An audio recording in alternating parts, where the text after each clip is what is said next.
하나님의 말씀은 요한복음 14장 27절 한 절만 우리 다 함께 읽겠습니다. 함께 you may stand up and then read the word of God. 함께 읽겠습니다. 내가 너에게 평안을 남기노니 곧 나의 평안을 너에게 주노라. 세상에 주는 것과 달리 내가 너에게 주노니 너희는 마음에 근심도 하지 말고 두려워하지도 말라. 우리 영어도 함께 읽겠습니다. Peace I leave with you, my peace I give unto you. Not as the world give I unto you. Let not your heart trouble, neither let it be afraid. 아멘. 크리스천은 예수 그리스도를 하나님의 아들 믿고 자신의 주인으로 믿고 살아가는 것입니다. 그렇다면 현재의 삶 속에서 예수님이 나의 주인이 되어야 합니다. 그런데 신앙생활을 오래 하다 보면은 어느덧 자신이 주인이 되어서 죄송합니다. 살아가는 모습을 보게 됩니다. 자신이 주인이 되어서 살아가는 모습은 어떤 것일까? 가장 먼저 자신이 주인이 되어서 살아가면 시험에 빠지기 쉽습니다. 예. 세상 사람들은 삐진다고 그러죠. 그죠? 삐진다고 그러는데, 이게 가장 자신이 주인이 되어서 사는 사람들의 모습입니다. 남자들은 나이가 들수록 잘 삐집니다. 믿음이 더 좋아지면 안 삐져야 되는데, 나이가 들수록 남자들은 여성 호르몬이 많이 나와서 잘 삐져요. 보면은요. 벌써 내 마음이 상하고, 짜증이 나고, 기분이 좋아지지 아니하면은 자신이 주인이 되어가는 삶입니다. 정말 예수님께서 주인이시라면은 시험에 들었다가도 빨리 회복되어집니다. 크리스찬이 살아가면서 날마다 예수님이 주인이라고 인정하고 믿고 살아간다면은 내 마음에 상할 이유, 짜증나고 기분 나쁠 이유가 없습니다. 왜냐면 내가 죽었는데 죽은 시체를 향해서 발로 찬들 어떠한들 무슨 반응이 있겠어요? 내가 그리스도와 함께 십자가에 죽었는데 내 안에 사신 것이 그리스도인데 라고 고백한다면은 크리스찬은 예수님께서 징계를 받음으로 우리가 평안을 누리고 뿐만 아니라 크리스찬은 병들고 아파도 괴로워도 예수님께서 책찍의 마음으로 맞음으로 너희가 나음을 입었다고 성경은 말씀하고 있습니다. 예수님께서 저와 여러분의 아픔과 고통과 혼란과 염려를 위해서 영혼의 고통과 육신의 고통을 다 짊어지시고 십자가에 돌아가시고 부활하신 것입니다. 그가 찔리면 우리 허물을 인하며 그가 상하면 우리의 죄악을 인하함이라. 우리 한번 읽어보겠습니다. 이사야서. 그가 찔리면 우리의 허물을 인하며 그가 상하면 우리의 죄악을 인함이라. 그가 징계를 받음으로 우리가 평안을 누리고 그가 책찍에 맞음으로 우리가 나음을 입었도다. 벌써 해결된 거 과거로 말씀하고 있습니다. 입었다는 거예요. 그러니까 아파도 걱정이 없는 거예요. 자신이 주인이 되어 있는 모습은 어떤 것일까? 두 번째는 걱정, 염려가 일상이 되어버린답니다. 사람은 세 가지 관점에서, 세 가지 관계에서 벗어나 살 수 없습니다. 첫째는 위로 하나님의 관계에서 떠나 살 수 없습니다. 인간은요. 두 번째 사람과의 관계에서 떠나 살 수 없습니다. 세 번째 물질과의 관계에서 떠나 살 수 없는 것이 우리 인간입니다. 사람들이 사람과 하나님과의 관계 사이는 내가 피하고 안 보면 되지라고 하면서 살아갈 수는 있습니다. 그러나 절대 떠나 살 수 없습니다. 하나님과 사람과의 관계에서 완전히 자유한 사람은 이 세상에 아무도 없습니다. 그리고 물질은 자신의 현재의 삶 속에서 돈이 필요하기 때문에 돈이 없으면 살 수 없다고 생각하는 것이 일반적인 사람들의 생각입니다. 물론 돈이 없으면 지금 세상에서 살아가기 어렵고 힘듭니다. 그러나 돈을 초월해서 물질을 초월해서 사는 사람들이 있었습니다. 초대교회 진실한 크리스찬들이 모두 그랬습니다. 지금도 그것을 초월해서 사는 사람들이 있습니다. 초대교회 성도님들은 부활하신 예수님을 만난 후 모든 사람이 이 물질을 초월해서 살았습니다. 자기의 생활과 직접 연관된 그 물질을 초월해서 사도는 배고픔과 배부름과 궁핍에 처할 줄 알았습니다. 그는 가난에 처하기도 하고 부한데 처하기도 했습니다. 그러나 그 어떤 상황 속에서도 모든 것에 만족하며 살아갔다고 그는 고백하고 있습니다. 빌립보서 4장 11절 12절에 우리 한번 사도 바울의 고백을 보겠습니다. 다 함께 읽겠습니다. 내가 궁핍함으로 말하지 아니하노라. 내가 어떤 처지에 있든지 거기에 만족하는 것은 내가 비천하게 되는 것도 알고 풍부하게 되는 것도 알아. 어디에서나 모든 일에 배부른 것과 배고픈 것, 풍부한 것과 궁핍 당하는 것을 다 배웠노라. 저절로 되진 않습니다. 여러분의 인생 가운데 배워야 합니다. 믿음의 여정 가운데 많은 사람들이 걱정, 염려, 두려워하는 것이 물질입니다. 돈이 많은 사람은 더 많은 걱정을 염려가 떠나지 않습니다. 돈이 있는 사람은 없는 사람이나 있는 사람이나 없는 사람이나 조금만 더 있었으면 하는 그런 바람들이 누구나 다 있습니다. 그래서 많은 사람들이 돈 때문에 고민하고 걱정을 합니다. 사람들은 돈이 필요하고 좋아하는 것을 넘어서 돈을 사랑한다고 성경은 말씀하고 있습니다. 그래서 돈을 사랑함이 모든 일만하게 뿌리가 된다고 말씀하고 있습니다. 돈을 사랑하지 말고 있는 바에 족하라고 그래서 사도 바울은 권면을 합니다. 빌립보서 13장, 히브리서 13장 5절에 초대교회에서 감독의 직분 그 조건은요 돈을 사랑하지 말라고 말합니다. 디모데전서 3장 3절에 말씀하고 있습니다. 그런데 많은 크리스천들이 이 돈 때문에 근심하고 염려하고 있다는 사실입니다. 왜 사람이 걱정하고 있습니까? 크리스천이 염려하는 것은 하나님의 평강을 모르거나 평강의 하나님을 모르거나 그 하나님을 믿지 않기 때문입니다. 구원받은 믿음이 있지만 전능하신 하나님, 우리에게 평강을 주시는 하나님을 믿지 않기 때문입니다. 그렇다면 우리가 예수 믿는 사람이 어떻게 근심하지 않고 걱정하지 않을 수 있습니까? 예수님께서 예수 믿는 사람들에게 요한복음 14장 27절에 보면 내가 너에게 평안을 주노라 약속하셨습니다. 그리고 근심하지 말라고 합니다. 요한복음 14장 1절과 27절에 이 평안은 세상에 주는 것과 분명히 다르다고 말씀합니다. 사람에게 평안이 있으면요 근심 걱정이 사라집니다. 평안이 더 세기 때문에 이 평안은 예수님의 평안입니다. 예수님께서 자신의 평안을 주시겠다고 약속한 것입니다. 그러니 마음에 근심하지 말고 걱정하지 말고 두려워하지 말라고 오늘 본문에 말씀하고 있는 것입니다. 우리 다시 한번 읽어보겠습니다. 내가 너에게 평안을 남기노니 곧 나의 평안을 너에게 주노라. 세상에 주는 것과 달리 내가 너에게 주노니 너희는 마음에 근심하지도 말고 두려워하지도 말라. 예수님께서 이 땅에서 승천하시기 전에 믿는 사람들에게 보혜사 성령을 보내주시겠다고 약속하셨습니다. 요한복음 14장 26절에 그리고 성령께서 믿는 자들 안에 내주하고 계십니다. 고린도전서 3장 16절 너희가 하나님의 성전인과 하나님의 성령이 너희 안에 계시는 것을 알지 못하느냐. 여러분 안에 성령이 계시는 하나님의 성전이라는 것입니다. 하나님의 성령이 있으면 그 마음에 평강을 주시겠다는 거예요. 그렇다면 크리스찬은 성령의 인도함을 받기 때문에 사실 염려 걱정할 것이 없습니다. 사람은 연약한 존재이고 사실 무능한 존재입니다. 하나님께서 저와 여러분의 무능을 알고 계십니다. 저와 여러분의 연약함을 알고 계십니다. 저와 여러분을 하나님의 자녀로 부르신 것은 분명한 하나님의 계획과 섭리가 있는 것입니다. 그러므로 우리는 성령의 인도함을 받기 위해서 기도하며 살아가야 됩니다. 그러면 걱정 의심할 거 없습니다. 사실이요. 어떤 일이 와도요. 죽음이 온다 할지라도요. 왜냐하면 하나님은 살아서 역사하시기 때문입니다. 지금은 사단도 역사하고 하나님의 영도 역사합니다. 하나님의 역사하면 능치 못함이 없다고 빌립보서 4장 13절에 말씀하고 있습니다.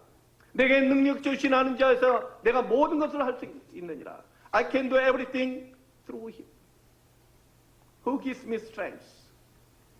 하나님의 자녀라면 하나님의 하늘과 땅의 권세를 가지고 있는 것입니다. 왜냐하면 그 권세를 우리에게 주셨기 때문에 우리는 기도하면 문제일 사건들이 해결되는 거예요. 어떻게 해요? 마음의 기쁨과 평강으로. 그 문제가 완전히 없어지지 않을지라도 그 문제를 뛰어넘는 힘이 생기는 거예요. 그것이 우리의 믿음의 삶입니다. 그렇다면 그렇지 않은 걱정 염려할 것이 없는 것입니다. 만약에 내가 걱정 염려한다면 그것은 하나님의 말씀을 믿지 못하는, 하나님의 말씀을 인정하지 못하는 것이라는 것입니다. 모든 크리스찬이 회복할 것은 끊임없이 우리의 믿음이 회복되어야 합니다. 그렇다면 교회에서 제가 하는 말씀이 선포될 때 하나님의 음성으로 들어야 돼요. 부족하지만 그렇지 않으면 불신앙이 시작이 되기 시작합니다. 그 관계가 굉장히 중요합니다. 아무리 능력이 없고 부족하고 힘이 없는 목사라도 강단에 설 때는, 이 대단에 설 때는 하나님의 주권 아래서 쓰는 거예요. 말씀을 증거하라고 하는 주의 종이에요. 찬양하는 사람들이 하나님의 평신도고 집사지만 이 자리에 설 때는 하나님이 쓰라고 해서 쓴 거예요. 그래서 따라하는 거 아니에요. 박수 치라고 하면 박수 치고 손 올리라고 하면 손 올리고. 누가 세상에서 누가 그래요? 뭐 안 되는 거예요. 이 강단의 권위를 하나님께서 인정하시기 때문에 그러는 거예요. 이 믿음이 없으면 자신도 모르게 자신의 영혼이 병이 들어가기 시작하는 것입니다. 제가 목사라서 그러는 것이 아닙니다. 제가 아무리 부족하더라도 제가 전하는 말씀을 하나님의 음성으로 들으시기 바랍니다. 그러지 못하는 게 사모가 가장 그것이 어려운 거예요. 사모가 가장 가까이 있기 때문에 하나님의 음성으로 들으시기 바랍니다.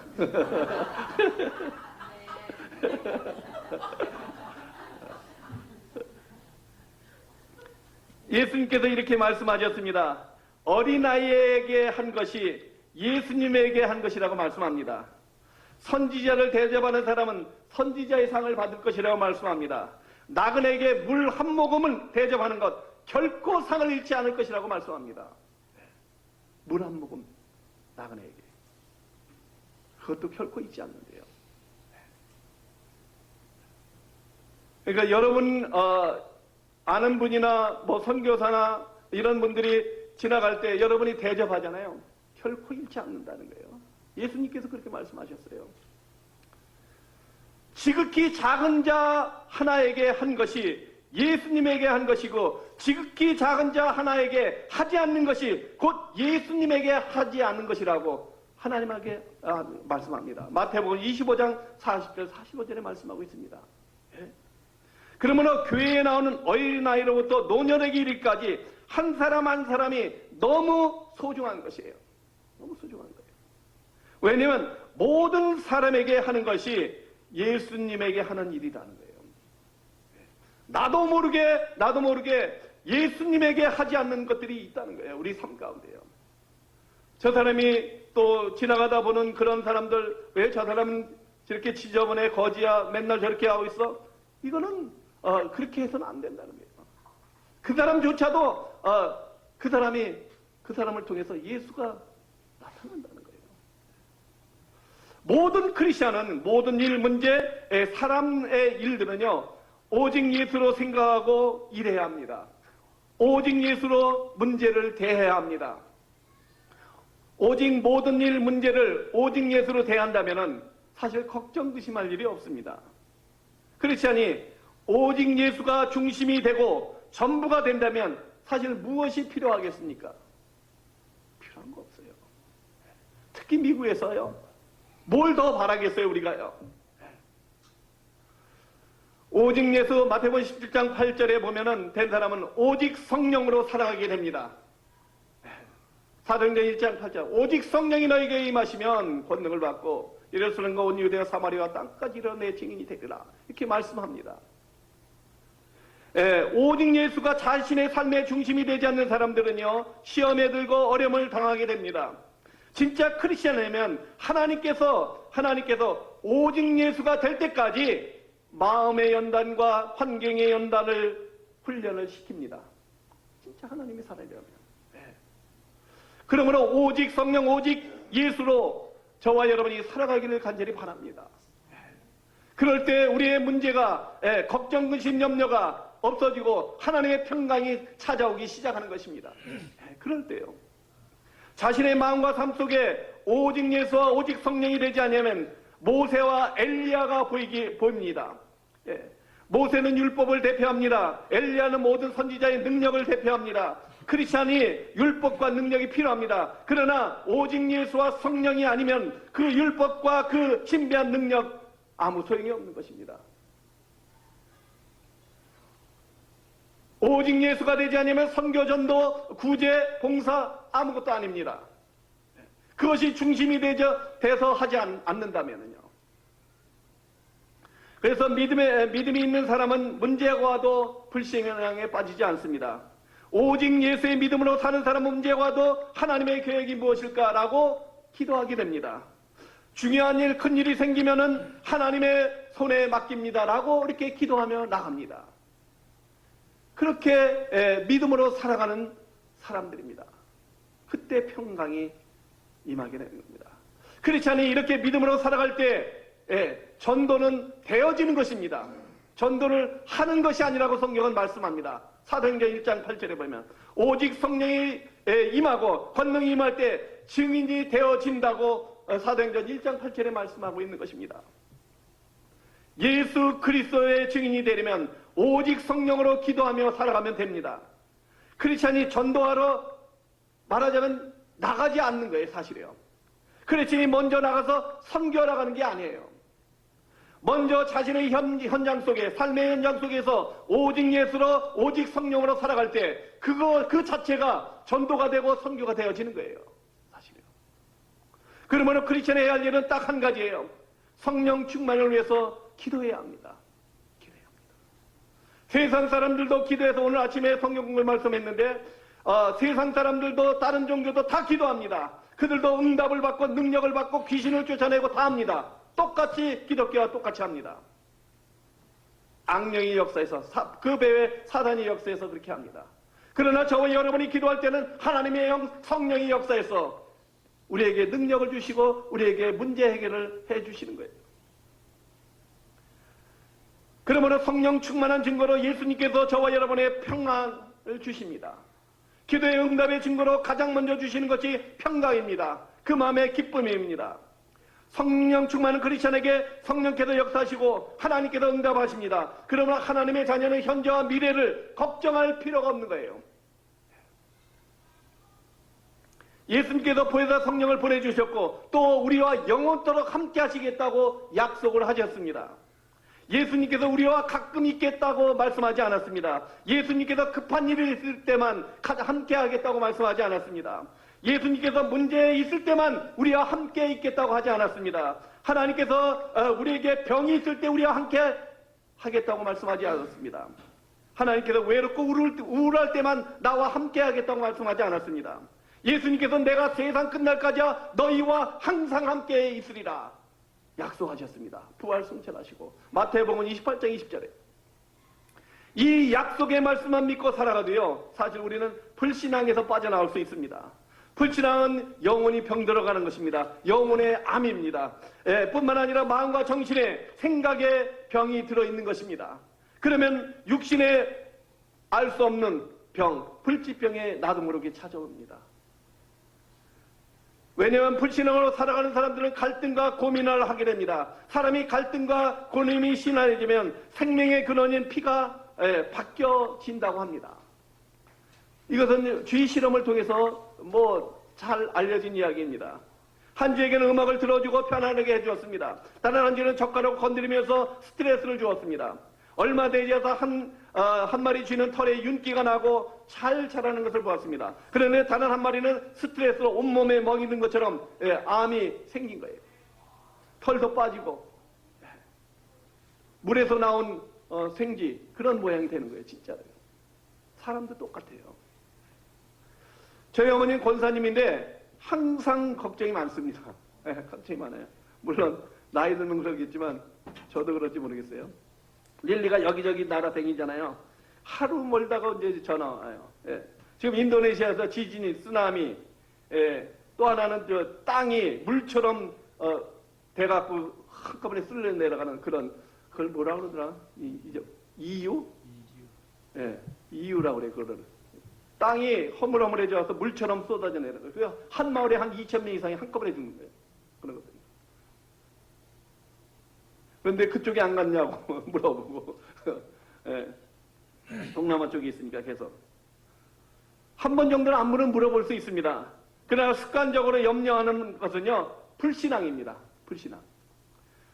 학생이 공부하기 싫어서 하지 않고 걱정만 하는 경우도 있습니다. 이게 불신앙이에요. 공부하면서 앞으로의 일을 생각하고 계획하는 거 좋은데 너무 염려해서 공부조차도 못하는 사람들이 있어요. 이게 불신앙이에요. 우리 신앙생활을 하면서도 마찬가지예요. 직장생활을 하면서도 마찬가지예요. 직장에서 염려할 수 있습니다. 불평할 수 있습니다. 어려워할 수 있습니다. 한 번 정도는 할 수 있죠. 그러나 그것을 계속 한다면 그것은 신앙인으로서 할 일이 아니라는 거죠. 불신앙이라는 거죠. 그러나 사람이 습관적으로 불평하는 것, 불신앙이라는 거죠. 완전 불신앙이에요, 이거는요. 사업하는데 사람이 사업을 계획을 세우고 앞으로에 대해서 염려할 수 있습니다. 그런데 자신이 하는 사업에 대해서 계속적으로 똑같은 일을 반복적으로 한다면 그것은 불신앙입니다. 사실 크리스천이 많은 경우 불신앙의 자리에 있는 경우가 너무 많은 거예요. 신앙생활을 하면 할수록 이 믿음이 자라나야 되는데 오히려 믿음이 퇴보하는 경우가 많습니다. 신앙생활하면서 사람이 불신앙을 계속하다 보면 자기 생각, 인본주의를 쓰게 됩니다. 인본주의. 사람이 불신앙을 계속하다 보면 자기 생각과 경험으로 하게 됩니다. 그러면 인생은 풀리지 않고 계속적으로 문제가 풀리지 않고 꼬여나가게 됩니다. 끊이지 않습니다. 하나님께서 저와 여러분의 믿음을 다 아십니다. 우리가 참된 믿음을 가지고 있는지 아닌지 하나님은 아십니다. 하나님께서 저와 여러분을 잘 아시고 우리의 믿음대로 역사하시고 일하십니다. 그러니까 아무 염려하지 말라는 거예요. 내 믿음 적으면 적은 대로, 약하면 약한 대로 주님 앞에 나가면 되는 거예요. 어떤 사람은 큰 믿음이 있고 성격에 따라서 어떤 사람은 작은 믿음이 있고 그 사람의 습관과 그 사람의 태어났거나 성격 따라 믿음도 틀려지거든요. 어떤 사람이 열심히 하는 사람, 베드로 같은 요한 같은 사람 조용히 나중에는. 그러니까 각자의 믿음을 우리는 구별할 필요가 없는 거예요. 각자 인정하고 나가야 되는 거예요. 어려운 문제일수록 하나님께 완전히 맡기는 저희들의 삶이 되어야겠습니다. 크리스찬이라고 하지만 너무 답답하고 어려운 일이 생기면요, 자기보다 낫다고 하는 사람들을 찾아가서 이렇게 해결하려고 합니다. 어떤 사람은 권력이 높은 사람, 어떤 주의가 높은 사람, 이런 사람들을 찾아가서 해결하려고 해요. 이것도 불신앙이라는 거죠, 사실이요. 병 들었을 때 먼저 우리가 하는 것이 뭐예요? 약 찾고 병원 찾고 합니다. 먼저 기도하고 하는 경우가 드물어요. 우선 아프니까 그걸 해결해야 되니까. 그것이 자주 된다면 그것은 불신앙이라는 거예요. 하나님께서 저가 책찍에 맞으면 너희가 남을 입었느니라 약속하셨는데, 나았다고 말씀하시는데, 물론 우리가 약과 의사를 찾아야 돼요. 해야 돼요. 그것도 하나님이 주신 일반적인 은혜이기 때문에. 그러나 그것을 기도하지 않고 한다, 불신앙이라는 거죠. 기도하고 약도 먹고, 기도하고 의사도 찾아가고, 그렇게 해야 되는 거예요. 어려운 문제가 있고 힘들 때 더욱더 우리가 하나님 앞에 찾아 나가야 합니다. 말씀을 마칩니다. 아무리 훌륭한 사람일지라도 마음의 문제, 영적의 문제 다 있습니다. 누구나 이것은 누구도 해결할 수 없습니다. 이 세상에 훌륭한 유인이나 힘 있는 사람, 장군 아무도 해결할 수 없습니다. 사람을 찾아가서 아무리 하소연한다 할지라도 그 문제는 해결되지 않습니다. 하나님의 사람들은 하나님께서 해결해 주실 때 확실히 해결되어집니다. 확실히. 여러분, 날마다 순간마다 오직 예수 그리스도의 이름으로 기도함으로 오직 성령의 충만함으로 하나님께 주시는 참 평강이 여러분을 지배하시기를 간절히 축원합니다.